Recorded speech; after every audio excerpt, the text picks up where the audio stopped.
Hi, this is Jerry Zremski. I'm the Washington Bureau Chief for the Buffalo News, and today I'm beginning what will be a regular feature on our blog every Monday, and that is a weekly update as to what's going to be happening in the week ahead in the nation's capital. This week started a little differently than most. Mondays are usually a very slow news day here, but today we have a major story, and that is the annual March for Life. I was out there. I just got back from a very, very rainy event where tens of thousands of anti-abortion activists from across the country, including several hundred from Buffalo, returned to the streets of Washington to make their point of view known. It was a very, very well-attended event, a very passionate event, as it always is, and you'll see some coverage of it from a very Buffalo angle in tomorrow morning's paper. I began my day at a Mass with Bishop Kmek from the Diocese of Buffalo and a couple hundred of other Catholics who were down here for this, and then proceeded to cover the events on the podium and the march itself. So I'm looking forward to writing that story this afternoon. We also have a big story tomorrow. It's the State of the Union address that President Obama will give tomorrow night. As usual, I'll be covering it. The administration has been giving some pretty strong hints as to what the speech is going to dwell upon, and it's really going to dwell upon the ideas of economic justice, opportunity, and fairness in the tax code, issues like that. Obviously, what the president's trying to do is set the tone for his upcoming campaign for re-election. Obviously, too, he's going to be trying to identify Republicans with just the opposite of what he's talking about.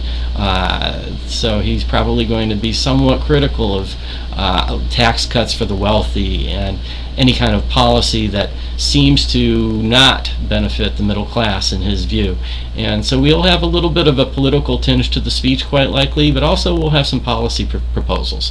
Always the State of the Union address has plenty of policy proposals.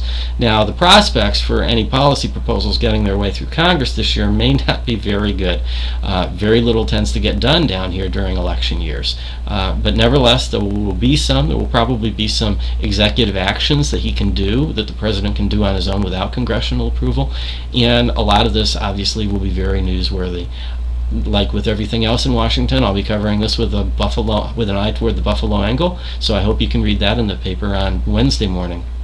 Beyond that, it should be a fairly slow latter part of the week in Washington. There's very little on the congressional agenda this week, so I'm likely to turn my attention to longer-term stories. For example, I'm thinking of doing a story about the reapportionment process in the House of Representatives for our members from New York State. As you may know, we will be losing 2 representatives because of population shifts across the country. We'll be going from 29 members of the House down to 27. The state legislature has been working for quite some time at a plan to draw away those 2 districts. And it's interesting that many other states have finished that work already.